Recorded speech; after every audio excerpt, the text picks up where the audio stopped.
Okay, we're going to go to staff reports. Let's start with A, Greenlight Pinellas. Mr. Miller, welcome, sir.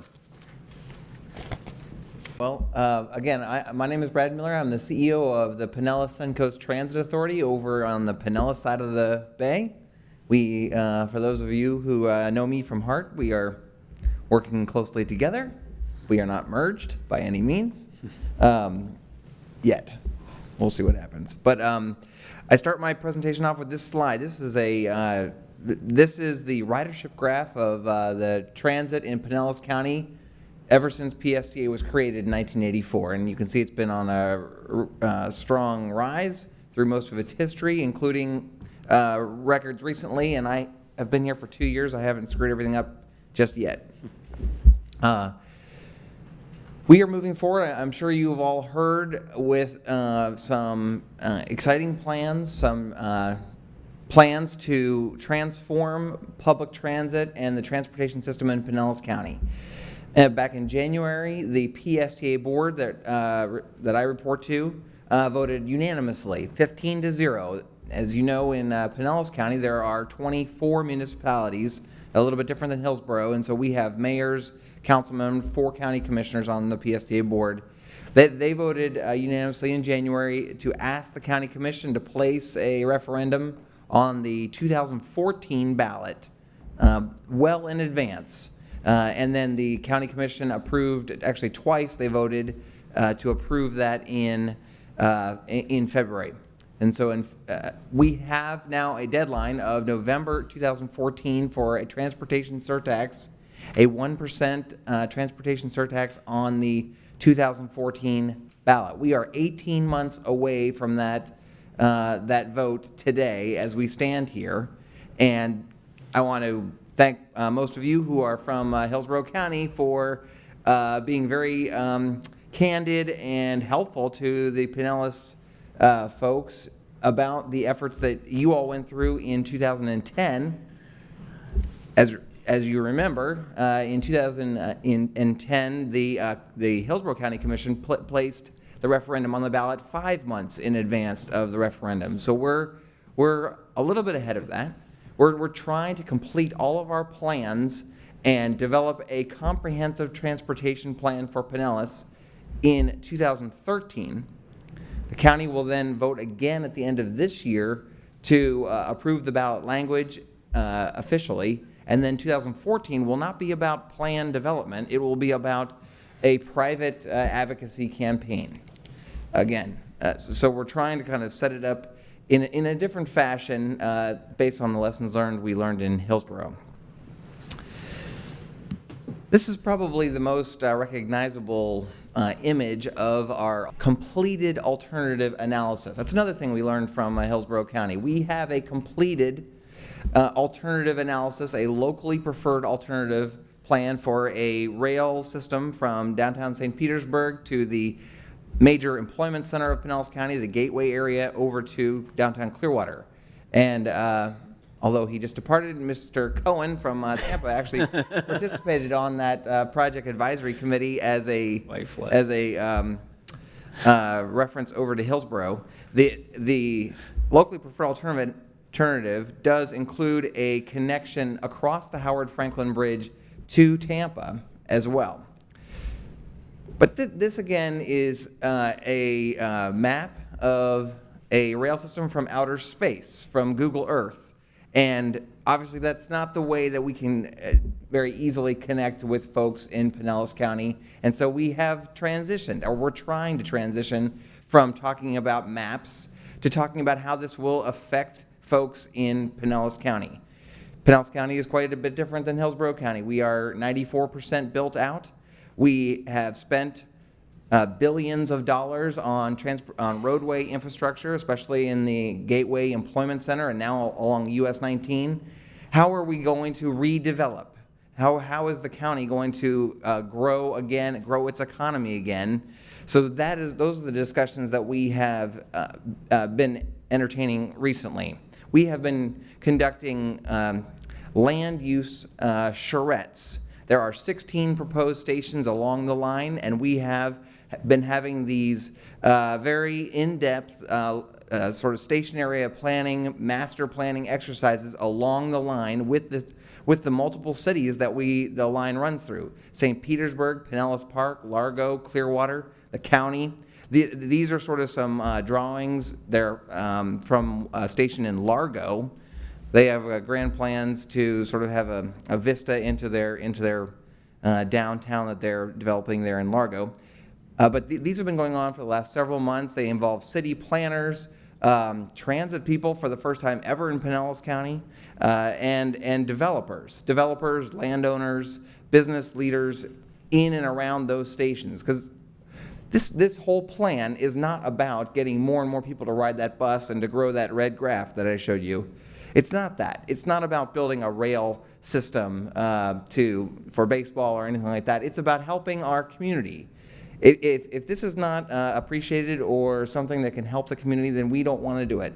And so that's why we're trying to reach out to St. Petersburg, to Gulfport, to Tarpon Springs, Dunedin, wherever. The list goes on to 24. And to help our Pinellas County and redevelop and grow. So we're doing everything we can to broaden this plan to a comprehensive transportation plan. We've got the land use component. This is the bus plan. Before I came here, I worked in Charlotte, North Carolina, which is known for adding a rail system, but they doubled their bus system as well, and that's what we're talking about doing in Pinellas County, going from the left-hand side of the screen, where we have 2 routes that run at 15-minute frequency today. Those are the dark blue lines down there in St. Petersburg. The rest of the lines that we run today are spread peanut butter thin across the entire county, but they run only every half hour or hour. There's riders on those. Our highest riderships routes are up in Clearwater and Dunedin, but they're just very infrequent. We would go from that hub-based system. We basically have bus routes that connect to every shopping plaza in Pinellas County, and they hub and spoke out of those, to a grid-based system on the right-hand side of high-frequency routes. Some with the intensified, our major routes would have bus rapid transit components, off-board payment, signal preemption, and that sort of thing. Others would just be much, much more frequent, allowing a whole new set of riders to take advantage of a system that today is just too infrequent for most people to use as a true option. Again, so we have our our long-term rail plan completed. The bus plan is going to be completed this summer, and the land use piece is also going to be completed this summer. All that is being packaged together into a comprehensive transportation plan. Or the other element that I emphasize is the regional connections. It is a Pinellas-specific plan, no doubt, but it needs to speak and connect to the region. There are now double the number of bus routes planned under this plan to connect over to Hillsborough County than we have today, and we're proposing 7-day-a-week service. The number one issue that I've heard and that our consultant has heard on the connections on the riders that connect to and from Pinellas over to Hillsborough is they want to come on the weekends. I hear that a lot from Hillsborough residents who want to come over to Pinellas on the weekends or on Friday nights. And we only have Monday through Friday rush hour based service right now. We have a brand new route, a connector flex route that we actually copied from HART, the idea for this, up in our northern Pinellas County that's only 2 months old. And we have people that are taking hours-long trips all the way from St. Petersburg, because that's the one route that runs on Saturdays up Tampa Road over across the top of the bay to connect to the HART transfer center up there. And so they're just desperate. They're going to Tampa. They want to get to Tampa, but that's the only way they can get there on the weekends. We've got those. We've got connections to Pasco County. Pinellas County only has one park and ride lot right now, and it's not very well used. But to introduce park and ride service. HART has some service like that, but connections up to Pasco County. And then at least some of the studies that the Pinellas MPO has done over the years is that there's a large portion of Pasco residents that do come through Pinellas, but they're headed for Hillsborough. They're headed for downtown Tampa or West Shore. And so there's all the routes are planned to connect to this West Shore multimodal center that the Florida DOT is proposing in West Shore and then on to Tampa. This whole package, again, completed in 2013, is put into a plan that we're calling Greenlight Pinellas. It's the Greenlight Pinellas plan that will be presented to the voters that includes all those elements I just spoke of. So again, we're in the plan development stage. We're trying to be out there in as many ways as possible. That's why I wear my Greenlight Pinellas pin. It says, "Ask me about Greenlight Pinellas." You don't have to vote yes. You can vote no. That's certainly fine. That's not what I'm trying to do. I'm trying to get the word out. Most people in Pinellas County do not know. They maybe have a general idea that there's something going on with mass transit, but they do not know. And we're trying to develop a different type of outreach plan than the typical PSTA or MPO or FDOT type outreach plan that tries to speak to as many people as we can. We have, it seems like I've spoken to every possible chamber of commerce in Pinellas County over the last several weeks. But it's not just a chamber or a business initiative. It's a business, civic, and government initiative that needs to be grassroots and needs to connect to all sectors of society. So this is sort of a listing of things that I tell people that they can do. They can go on Facebook, or they can join a panel. We're creating little panel groups where I go and I don't give them a PowerPoint. I just listen to them and tell me what they've heard about Greenlight Pinellas or the bus system that is in their area. I'm trying to learn how to use all these different social media things. That's my Twitter handle and email. Or you can text me or Greenlight Pinellas a question. The idea is we think we can answer most people's questions, and we're trying to do that. People have been tweeting me questions and trying to answer them. And they don't always agree with the answer necessarily, but they are appreciative of the connection and talking to them. So that's what's going on in Pinellas. Again, I'm sure you'll hear more about it. Commissioner Sharp on T-BARTA and the other members of T-BARTA have been helpful in emphasizing these regional connections and how this works within a region. And we hope to keep moving forward, and we'll be glad to keep you at the Hillsborough MPO updated.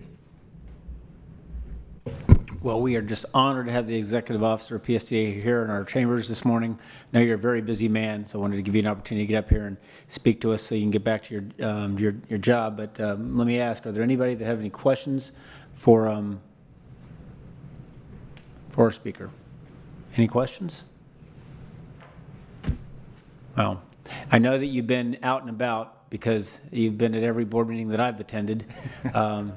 Yeah, and that's very effective. I think that your point of having the opportunity to be ahead of the game 18 months, as opposed to how Hillsborough, it was not through any fault of any one individual. It's just it took a long time for us to get a proposal ready and for the board to approve it.